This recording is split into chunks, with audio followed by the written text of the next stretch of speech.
کہ کس طریقے سے جو ہے یہ کام ہوگا، لیکن انیشل جو میں آپ کو چیدہ باتیں بتا دوں کہ اس میں سے جو 8 ملین لوگ ہیں، ان 14 ملین میں سے وہ 8 ملین لوگ ایسے ہیں جو ابھی بے نظیر انکم سپورٹ پروگرام کا جو ڈیٹا ہے NSCR، اس کے تحت کو یہ ایڈیشنل ریلیف دی جائے گی 2000 روپے کی، لیکن اس کے علاوہ 6 ملین ایسے لوگ اس مدد کے لیے کوالیفائی ہوں گے جو کہ آئیڈینٹیفائی ہوں گے اسی BISP Benazir income support program data NSCR کے تحت، اور ان کو اس طرح سے آئیڈینٹیفائی کیا جائے گا کہ ان کی جو آمدنی ہے وہ 40,000 سے کم ہو، اور وہ اس جو بے نظیر انکم سپورٹ پروگرام کا جو ڈیٹا ہے اس میں جو ان کا سوشو اکنامک بیک گراؤنڈ ہے اس میں کامیاب ہوں یا کوالیفائی کر سکیں۔ تو اس طرح سے یہ جون کے مہینے میں چیز آپ کے سامنے آ جائے گی، اس کا بندوبست ہو چکا ہے۔ اس رقم کی جو منظوری ہے وہ آج کابینہ نے دی ہے۔ یہ بہت اہم میں سمجھتی ہوں کہ فیصلہ ہے، چونکہ سب سے زیادہ جو پیٹرول کی مصنوعات، چاہے وہ ڈیزل ہو، پیٹرول ہو، مٹی کا تیل ہو، اس میں جب اضافہ ہوتا ہے تو سب سے زیادہ ہٹ جو ہے وہ غریب ترین طبقہ ہوتا ہے، اور ہمیں ضرورت اس بات کی ہے کہ ہم ٹارگیٹڈ سبسڈی لوگوں کو دیں، ہم انہیں ٹارگٹ کر کے دیں۔ اگر ہم ایک جنرل سبسڈی کا اعلان کرتے ہیں نا تو اس میں جو غریب کے کوریج کا ایلیمنٹ ہے وہ سامنے نہیں آتا، بلکہ اس سے شاید کہیں ایلیٹ کلاس کو بھی فائدہ ہوتا ہے۔ تو کوشش یہ کی جا رہی ہے کہ ٹارگیٹڈ سبسڈی ہو، اور یہی اس جو یونٹی گورنمنٹ ہے اس کی سوچ ہے، اور وزیر اعظم صاحب بھی یہی چاہتے ہیں کہ غریب ترین طبقے کو اس اضافے کا جو پیٹرولیم مصنوعات میں کیا جا رہا ہے، جو کہ ہرگز جو ہے وہ ایک خوشائن خبر نہیں تھی اور ایک مشکل فیصلہ تھا، لیکن اس کی روشنی میں جو غریب ترین طبقے کو لوگ بلانگ کرتے ہیں وہ افیکٹ نہ ہوں، جن کے لیے یہ 2000 روپے کی رقم دی جائے گی جون کے مہینے میں۔ اور اس کے بعد بجٹ کے بعد اسے مزید جو ہے وہ نئے بجٹ کے اندر بھی شامل کیا جائے گا آئندہ آنے والے جو مہینے ہیں اس کے اعتبار سے۔ تو یہ میں آپ کے ساتھ شیئر کرنا چاہ رہی تھی، اور پھر دوبارہ سے کیونکہ یہ ماحول اس وقت بنا ہوا ہے اور عمران احمد نیازی صاحب کو یہ ہضم نہیں ہو رہا کہ ان کی کرسی چلی گئی ہے، اور وہ مختلف طریقوں سے جو ہے وہ ملک کے اندر انتشار پھیلانے کی کوشش کر رہے ہیں، جس کا پر ہمیں یقیناً تشویش ہے، کیونکہ یہ بات جو ہے یہ قابل قبول نہیں ہے کہ آپ ایک صوبے کے ریسورسز کو وفاق کے اوپر حملے کے لیے استعمال کریں۔ اور عمران احمد نیازی نے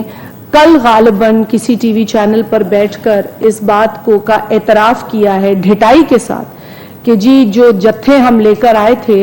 ان میں جو لوگ تھے ان کے پاس اسلحہ تھا، اور یہ بہت ہی افسوسناک اور تشویشناک بات ہے، یہ بہت سیریس بات ہے، یہ کوئی عام معمولی بات نہیں ہے۔ ملک کے اندر جہاں ویسے ہی اتنے مسائل ہوں، جہاں معیشت پچھلے 4 برس PTI کی نااہلی کی وجہ سے سفر کر رہی ہو، جہاں لوگوں کو بے روزگاری کا سامنا ہو، جہاں ملک کو دہشت گردی کا اب بھی سامنا ہو اور دہشت گردی کے پے در پے واقعات سامنے آ رہے ہوں، وہاں پر اگر ایک سابق وزیر اعظم یہ کہے کہ جی میرے ساتھ جو لوگ اسلام آباد آئے وہ آرمڈ لوگ تھے، ان کے پاس اسلحہ تھا، تو یہ چھوٹی بات نہیں ہے، یہ اعتراف چھوٹا اعتراف نہیں ہے۔ اور اس کے علاوہ جو KPK کے خیبر پختونخوا کے چیف منسٹر ہیں انہوں نے بھی یہ کہا ہے، اور انہوں نے جن الفاظ سے موجودہ وزیر اعظم، دیکھیں وزیر اعظم ایک کانسٹیٹیوشنل پوسٹ ہے اور اسی طرح چیف منسٹر کی بھی کانسٹیٹیوشنل پوسٹ ہے، میں بھی ان کو القاب سے نواز سکتی ہوں۔ انہوں نے ملک کے وزیر اعظم کو بہت ہی گھٹیا طریقے سے ایڈریس کیا ہے، جس کی ہم سخت الفاظ میں مذمت کرتے ہیں۔ کانسٹیٹیوشنل جو پوسٹس ہیں ان کا احترام سب پر واجب ہے۔ ہم بطور منسٹر یا ممبر قومی اسمبلی یہ اوتھ اٹھاتے ہیں کہ ہم آئین کی پاسداری کریں گے، ہم آئین کو ڈیفینڈ کریں گے، ہم آئین کو فالو کریں گے۔ اسی طریقے سے جو پاکستان کے سٹیزنز ہیں وہ بھی آئین کو فالو کرنے کی ان کی ذمہ داری ہوتی ہے۔ تو یہ تو ایک چیف منسٹر ہے جنہوں نے پہلے بطور ممبر صوبائی اسمبلی اوتھ اٹھایا ہے اور پھر بطور chief minister Khyber Pakhtunkhwa oath اٹھایا ہے. اگر یہ شخص ملک کے وزیر اعظم کے لیے اتنی گھٹیا بات کرے اور گھٹیا زبان استعمال کرے تو یہ تو آئین کی بھی خلاف ورزی ہے. تو اس کی ہم سخت الفاظ میں مذمت کرتے ہیں اور یہ ہرگز قابل قبول نہیں ہے. عمران احمد نیازی صاحب کہتے ہیں کہ جی میری حکومت جو ہے وہ واحد حکومت ہے جو کرپشن کے جس پر الزامات نہیں ہوئے. مجھے نہیں سمجھ میں آتا وہ کون سے پاکستان میں رہتے ہیں. عمران خان کی حکومت کے اوپر ہی یہ الزام ہے. خیبر پختونخوا دیکھ لیں تو بی آر ٹی کا جو پشاور بی آر ٹی ہے اس کا آپ دیکھ لیں معاملہ, مالم جبہ کا آپ معاملہ اٹھا کے دیکھ لیں, اس کے علاوہ راول پنڈی رنگ روڈ کا آپ یہ پورا سکینڈل دیکھ لیں, یہ گوگی سکینڈل آپ دیکھ لیں, پیٹرولیم سکینڈل آپ دیکھ لیں, ادویات سکینڈل آپ دیکھ لیں. ایسے کئی سکینڈلز ہیں جن کی فہرست ہے. اور یہ گالم گلوچ بریگیڈ جو پی ٹی آئی ہے وہ اب گوگی جو یہ بچاؤ مہم چلا رہی ہے, یہ اس سے بھی سب لوگ واقف ہیں. کوئی یہ ڈھکی چھپی بات نہیں ہے. یہ صرف اس ملک میں فساد برپا کرنے کی کوشش کر رہے ہیں, لوگوں کو تقسیم کرنے کی کوشش کر رہے ہیں, لوگوں کے اندر نفرت پھیلانے کی کوشش کر رہے ہیں. عمران احمد نیازی اس ملک کے لیے ایک خطرہ ہے. اس کی حکومت اس ملک کے لیے خطرہ ثابت ہوئی. یہ ملک بینک رپسی کی طرف جا رہا تھا, ڈیفالٹ کی طرف جا رہا تھا جب دیگر سیاسی جماعتوں نے یہ دیکھا اور آئینی طریقے سے اس شخص کو ہٹایا. اب یہ اس ملک کے امن کے لیے خطرہ ہے. یہ شخص اس ملک کے امن کو خراب کر رہا ہے اور جتھوں کی شکل میں یہ لوگوں کو اسلحے کے ساتھ لا رہا ہے, کوشش کر رہا ہے. ایک کوشش اس نے کر لی, آپ نے دیکھا کہ عوام نہیں نکلی اس شخص کے ساتھ. اور وہ جو ابھی موصوف پریس کانفرنس کر رہے تھے جو پہلے حکومت میں منسٹر تھے انفارمیشن کے, ان کے ساتھ کتنے لوگ نکلے, مٹھی بھر لوگ اس شخص کے ساتھ نکلے. پیچھے مڑ کے دیکھا تو کوئی نہیں تھا. اور ابھی وہ کہتے ہیں نا کہ جھوٹے کا وکیل بھی جھوٹا, اور ابھی وہ جن کی وکالت کر رہے تھے وہ خود بھی جھوٹ بول رہے تھے اور جھوٹوں کی وکالت کر رہے تھے. میرا بھی شاید نام لے کے کہہ رہے تھے کہ میں کہیں باہر دورے پہ ہوں. میں نے ابھی تک کوئی باہر کا دورہ کیا نہیں ہے, اور اگر کرنا بھی پڑا تو اپنی ذمہ داری کے پیش نظر شاید کرنا پڑے گا. لیکن یہ بھی ایک جھوٹ ہے کہ جو انہوں نے میرے نام پہ لگایا کہ میں کہیں باہر ہوں. تو جھوٹے کا وکیل بھی جھوٹا, اس کا گواہ بھی جھوٹا ہے, اور یہ ابھی ان کی پریس کانفرنس نے ثابت کر دیا ہے. جہاں تک سوال پیدا ہوتا ہے, بڑا افسوس ہوا کہ ایک پولیس افسر جو ہے وہ شہید ہوا. وہ بھی کسی کا باپ تھا, کسی کا بیٹا تھا, وردی میں اپنا کام کر رہا تھا, اپنی ڈیوٹی سر انجام دے رہا تھا. اور یہ کیا بات ہوئی کہ جی کسی کے گھر چور آیا تھا تو انہوں نے گولی مار دی. مطلب یہ عمران احمد نیازی نے جواز بنایا ہے ایک پولیس افسر کے قتل کا. اس پولیس افسر کے قتل کا جو اس کی جو موت ہے یا اس کا جو خون ہے وہ بھی پی ٹی آئی کے اس لیڈر کے ہاتھ پر ہے جس نے یہ کیا ہے. تو کوئی بھی آپ بات کر لیں یا کوئی بھی آپ غلط سلط بیان بازی کر لیں, آپ بری ذمہ نہیں ہو سکتے اس قتل سے. یہ آپ کے اوپر ہی, آپ ایک پولیس والے کو مار کے آپ نے کیا میسج دیا ہے؟ قانون ہاتھ میں لینا, آئین کی خلاف ورزی کرنا, اور جو اصل میں احتجاج کرنے والے پرامن شہری ہیں ان کو آپ نے بدنام کیا ہے. کیونکہ اس ملک میں احتجاج آپ کر سکتے ہیں, آپ کا آئینی حق ہے, لیکن اسلحہ ہاتھ میں لے کر اور مسلح لوگوں کو پاکستان کے کیپٹل میں لا کر ماحول خراب کرنا یہ قابل قبول نہیں ہے. کسی معاشرے میں, کسی ملک میں یہ قابل قبول نہیں ہے. اور وہی ہوا جس کا اندیشہ تھا کہ ایک پولیس والا جو ہے وہ شہید کر دیا گیا. اور پھر باقی جو حالات آپ کے سامنے تھے کہ انہوں نے اب کے پی کے خیبر پختونخوا کے جو وزیر اعلیٰ ہیں وہ کہتے ہیں کہ جی ہم استعمال کریں گے اسلحہ یا جو فورس ہے. اب وہ کون سی فورس استعمال کریں گے بطور چیف منسٹر خیبر پختونخوا؟ تو یقیناً جو کچھ ہم نے اسلام آباد میں دیکھا ہے اور جس کا اعتراف خود عمران خان کر چکا ہے, شاید وہی چیز اب خیبر پختونخوا کے چیف منسٹر اعلان کہہ رہے ہیں کہ ایسا ہوگا. کیونکہ میرے ساتھ فیصل کریم کنڈی صاحب بھی ہیں, خیبر پختونخوا سے ان کا تعلق بھی ہے. میں چاہوں گی کہ اس حوالے سے بھی مزید یہ روشنی ڈالیں. لیکن ہم شدید الفاظ میں مذمت کرتے ہیں سابق وزیر اعظم عمران احمد نیازی کے اس وقت کے جو کانڈکٹ ہے اس کی، اور سٹنگ جو چیف منسٹر خیبر پختونخوا ہیں ان کے بیانات کے حوالے سے ہم شدید مذمت کرتے ہیں ان کے اس رویے اور اس بیان کی۔ شکریہ، بڑی مہربانی۔ شازیہ مری صاحبہ نے تفصیل سے بات کی۔ میں دو تین چیزوں پہ بات کرنا چاہتا تھا۔ ایک تو بہت ہی سب سے پہلے بات کروں گا کہ آڈیو گردش کر رہی ہے ٹی وی چینلز پہ پریزیڈنٹ زرداری صاحب کی اور ملک ریاض صاحب کی۔ آج اس ملک کو آزاد ہوئے کتنے سال ہو چکے ہیں، لیکن آج بھی سابق صدر کے فون اس ملک میں ٹیپ ہوتے ہیں۔ کیا عمران نیازی صاحب بتائیں گے کہ ان کے وزیر اعظم ہوتے ہوئے انہوں نے کس کو کہا تھا کہ پریزیڈنٹ زرداری کے فون ٹیپ کیے جائیں؟ ہاں، ہمیں پتہ ہے کہ ڈی جی آئی بھی ان کا بڑا چہیتا تھا پچھلے دور حکومت میں، اور جس طریقے سے فون ٹیپ ہوئے سب کے سامنے۔ ہم عدم اعتماد کے دوران یہی بات کرتے تھے کہ عمران پریزیڈنٹ زرداری اور بلاول بھٹو زرداری سے این آر او مانگ رہا ہے، بار بار ہم نے کہا اور اس کی وہ تردید کرتے رہے۔ آج تک تقریباً 48 گھنٹے ہو چکے ہیں، عمران نے نہ تو ٹویٹ کی اور نہ ہی اس پہ بیان دیا کہ میں نے این آر او مانگا کہ نہیں مانگا، لیکن ہم نے پہلے دن کہہ دیا تھا کہ ایبسولوٹ ناٹ۔ بلاول صاحب نے اپنی پچھلی سپیچ میں قومی اسمبلی میں کہا تھا کہ مجھے ایک وزیر ملنے آئے تھے یا میسج کیا تھا کہ آپ عدم اعتماد کی تحریک واپس لے لیں، نہ ہو ایسا نہ ہو کہ ملک مارشان آ جائے، کوئی اور چیز ہو جائے۔ تو یہ چیزیں تصدیق کرتی ہیں کہ عمران اپنے اقتدار کے لیے لوگوں کے پاؤں پڑ سکتا ہے۔ اور پریزیڈنٹ زرداری نے کہا تھا جب نیب پہ ایک دفعہ ہمارے کسی میڈیا کے دوست نے سوال کیا تھا، اس نے کہا تھا کہ ایسے نہ ہو کہ ایک دن آپ کو میرے پاؤں پہ گرنا پڑے، تو وہی عمران خان کے پاؤں پڑ رہا تھا کہ میری جو ہے پرائم منسٹرشپ آپ جو ہے وہ بچائیں۔ کل سی ایم خیبر پختونخوا نے ایک لائرز کے سامنے ایک سپیچ کی۔ پہلے تو میں اپنے خیبر پختونخوا کی عوام کو مبارکباد پیش کرتا ہوں کہ ہمارے وزیر اعلیٰ نے بولنا سیکھ لیا ہے، کم از کم تو بولنا پہلے تو وہ سمن بکمن تھے، یہ پتہ نہیں تھا کہ ہمارے وزیر اعلیٰ سنتا بھی ہے یا بولتا بھی ہے، لیکن اب سمجھ آ گئی کہ بولتا بھی ہے۔ لیکن جب اس نے بولا بھی ہے، کیا بولا ہے، میں وفاقی حکومت سے یہ سفارش کروں گا کہ جس طریقے سے اس نے کل سٹیٹمنٹ دی ہے وکیلوں کے سامنے کہ میں اپنی صوبائی حکومت کی فورس استعمال کروں گا،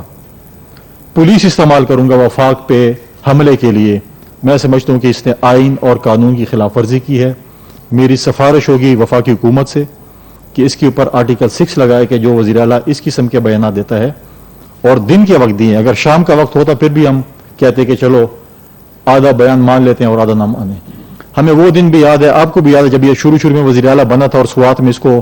2 فوجی اپنی گاڑی میں بٹھا رہے تھے، ان کی کیفیت آپ کو پتہ ہے کہ بیمار اللہ تعالیٰ ان کو شفا دے، جو دوائی وہ استعمال کرتے ہیں اس کے سائیڈ ایفیکٹس ایسے ہیں کہ ان کو نہیں سمجھ آتی کہ وہ کیا بول رہے ہیں۔ لیکن اس قسم کے بیانات میں سمجھتا ہوں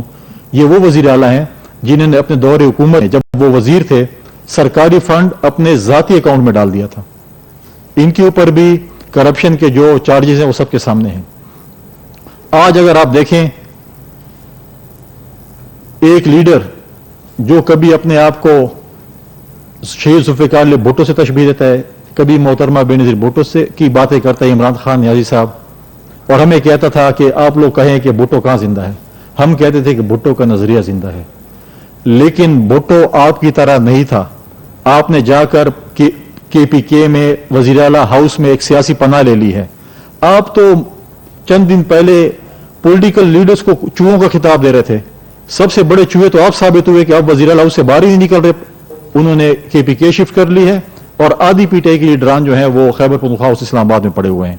یہ ان کی صورتحال ہے کہ ڈر کے مارے وہ اب خیبر پختونخوا سے یہاں پر نہیں آ رہے۔ آج خیبر پختونخوا کے لوگوں کے ٹیکس پیئر کے پیسے جو ہیں وہ سی ایم ہاؤس میں اپنی پارٹی کے لیے استعمال کر رہے ہیں، کے پی کے سی ایم کا ہیلی کاپٹر اپنی ذاتی مقاصد کے لیے استعمال کر رہے ہیں۔ اب یہ بتائیں کہ یہ ان کے چاچے مامے کے پیسے ہیں جو ماضی میں یہ کہتے تھے کہ یہ لوگ یہ سرکاری وسائل استعمال کرتے ہیں، باپ کے پیسے یہ لفظ انہوں نے باپ کا ہم نے چاچے مامے پہ چلے گا، میں کہا ہم ان سے تھوڑا ایک درجے جو ہے وہ اخلاقیات کا مظاہرہ کریں۔ اب مجھے بتائیں کہ یہ کہہ رہے ہیں، میں نے پہلے بھی کہا تھا کہ خیبر پختونخوا میں پی ٹی آئی کا ایک فارورڈ بلاک بن چکا ہے۔ اس لانگ مارچ میں ثابت ہوا کہ جو 20 اراکین پارلیمنٹ لانگ مارچ سے غائب ہو کر خیبر پختونخوا پہنچ گئے تھے ہاؤس، تو آپ خود سمجھ جائیں، اشارے کافی ہے آپ کے لیے کہ کسی بھی وقت خیبر پختونخوا میں پی ٹی آئی کا ایک فارورڈ بلاک آ کر اچانک ایسا نہ ہو کہ پریس کانفرنس کرے اور کہے کہ جی ہم جو ہے عمران خان نیازی سے علیحدگی اختیار کر رہے ہیں اور ہم اپنا ایک علیحدہ سیٹوں کی اپلیکیشن دے دیں اور علیحدہ ایک گروپ جو ہے صوبائی اسمبلی میں بیٹھے، پھر تو ہمارا جمہوری حق ہے کہ ہم وہاں پر پھر عدم اعتماد کی تحریک لا سکتے ہیں اگر 50% سے زیادہ ممبران اگر اپنے لیے علیحدہ چیئرز کا مطالبہ کرے، اپنے علیحدہ سیکشن کا مطالبہ کرے۔ کل جیسے شازیہ مری صاحبہ نے کہا کہ عمران خان نے اپنے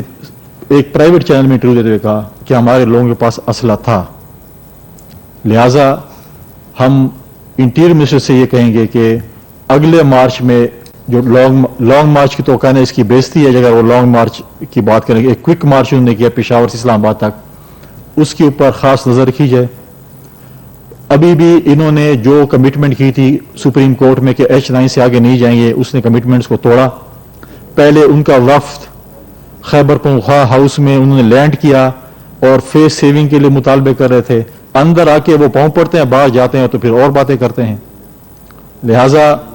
آپ خود دیکھیں کہ جس طریقے سے انہوں نے فیس سیونگ کا مطالبہ کیا، پھر ان کو H9 میں آنے کا کہا اور H9 سے انہوں نے آ کر جو ہے وہ ڈی چوک تک آئے۔ ان کا ماضی کا ٹریک ریکارڈ یہ ہے کہ انہوں نے پی ٹی وی پہ حملہ کیا، انہوں نے پارلیمنٹ پہ حملہ کیا، انہوں نے پولیس کے ایس پی کو اپنے ورکروں سے پٹوایا۔ اس حکومت کا ایک فرض ہے آئینی طور پر کہ اس ملک کی ہر انچ ہر اینٹ کا تحفظ کرنا اس حکومت کا فرض ہے، اور جو بھی چاہے وہ فیصل کنڈی ہو، چاہے عمران خان ہو، چاہے کوئی اور ہو، اس کو نقصان پہنچائے، حکومت کا کام ہے اس چیز کا تحفظ کرنا اور اس کو قانونی طور پر نمٹنا۔ کل شاہ محمود قریشی اور قاسم سوری کی غالباً میں نے ٹویٹ دیکھی، میں اس کی پرزور مذمت کرتا ہوں، جنہوں نے لاہور اور اسلام آباد اور اس لانگ مارچ کو مقبوضہ کشمیر سے تشبیہ دی۔ پہلے انہوں نے کشمیر کا سودا کیا، پھر 25 تاریخ کو جب یاسین ملک کو سزا ہونے والی تھی اس دن انہوں نے لانگ مارچ کیا، اور کل جو ان کی ٹویٹس آئی ہیں تو آج بھی اگر ہم یہ نہ کہیں کہ یہ انڈین ایجنڈے پہ کام کرتے ہیں تو پھر ہم کیا کہیں۔ انہوں نے جس طریقے سے کشمیر کوس کو نقصان پہنچایا، ماضی میں کبھی بھی ہمارے دشمنوں نے بھی اتنا نقصان نہیں پہنچایا جو انہوں نے پہنچایا۔ اور جس لیے لانگ مارچ کرنے جا رہے ہیں، ان کو تاریخ چاہیے تو نارملی تاریخ تو آلریڈی حکومت نے دے دی ہے کہ ہم اگست میں ان کا ٹائم پورا ہو رہا ہے، اکتوبر 2023 میں الیکشن ہے، اور کیا چاہتے ہیں؟ اگر یہ چاہتے ہیں کہ یہاں پر آ کے روئیں گے، پیٹیں گے، گڑ گڑائیں گے اور ان کو تاریخ مل جائے گی، الیکشن ایسے نہیں ہوتے، الیکشن اپنے ٹائم پہ ہوں گے۔ آپ تیاری کریں 2023 میں، اگر غلطی سے اگر آپ کو ووٹ مل گئے تو آپ حکومت کریں، اگر نہ ملے تو پھر آپ کو حق نہیں بنتا کہ حکومت کریں۔ میں آج ایز اے پولیٹیکل ورکر ان کو دوبارہ دعوت دیتا ہوں کہ یہ آئیں، پارلیمنٹ میں آئیں، اپوزیشن لیڈر بنیں، ذمہ وارانہ اپوزیشن کو رول پلے کریں۔ اگر ان کے پاس کل میجورٹی آتی ہے تو عدم اعتماد کی تحریک لیں، اگر نہیں آتی تو پھر اپوزیشن میں رہ کر گزارا کریں، اور اگر وہ نہیں آتے تو پھر ان کے لیے یہ ہے کہ وہ اسپیکر قومی اسمبلی راجہ پرویز شرف صاحب کی عدالت میں حاضر ہوں، عمران خان صاحب اور ان کے تمام ایم این ایز باری باری آئیں اور بتائیں کہ انہوں نے استعفی دیا ہے تاکہ ہم وہاں پر ضمن الیکشن کر سکیں۔ میں ساتھ ساتھ یہی بتا چلوں، مجھے ابھی جیسے فواد چودھری صاحب ایک پریس کانفرنس کر رہے تھے کہ جی لوگ بیرونی دورے کر رہے ہیں، آپ کے گند کو ہم صاف کرنے جا رہے ہیں۔ چیئرمین بلاول بھٹو زرداری صاحب نے 2 سپر پاورز کا وزٹ کیا، یو ایس بھی گئے، چائنا بھی گئے، ابھی وہ ٹرکی کے دورے پہ ہیں۔ وہاں پر جس طریقے سے انہوں نے اسٹیٹسمین کا مظاہرہ کیا، انہوں نے ایک ذمہ وارانہ فورن منسٹر کا کردار ادا کیا، انہوں نے وہاں پر کسی کو گالیں نہیں دی، انہوں نے یہ نہیں کہا کہ ہم کسی کا فریج لے لیں گے اور کسی کا اے سی بند کر دیں یا کسی کو اور کریں گے۔ انہوں نے وہاں پر بتایا کہ وہ ایک ذمہ وار فورن منسٹر ہیں، اور انہوں نے رشیا کے فارمر پرائم منسٹر کے وزٹ کو بھی اون کیا کہ یہ ہمارے فورن آفس کا وزٹ تھا، اور ابھی جو ہے وہ ٹرکی کے دورے پہ ہیں۔ انشاءاللہ تعالی بہت جلد واپس آ رہے ہیں، آپ کے ساتھ بھی ان کی انٹریکشن ہوگی، تفصیل سے جو ہے وہ بتائیں گے اپنے وزٹس کے متعلق جو انہوں نے ان ممالک میں وزٹس کی ہیں۔ تو یہی گزارشات تھی آپ کے سامنے، اور ہم اپنے انٹیریئر منسٹر سے کہیں گے کہ بالکل اپنی تیاری پوری کریں، اور ہم انتظار میں ہیں۔ غالباً کل رات 12 بجے عمران خان کی ڈیڈ لائن مکمل ہو رہی ہے، ہم انتظار میں کہ وہ کون سی تاریخ دے رہے ہیں، ہم بھی انتظار میں کہ وہ آئیں اور اعلان کریں کہ وہ کب کوئک مارچ کر رہے ہیں،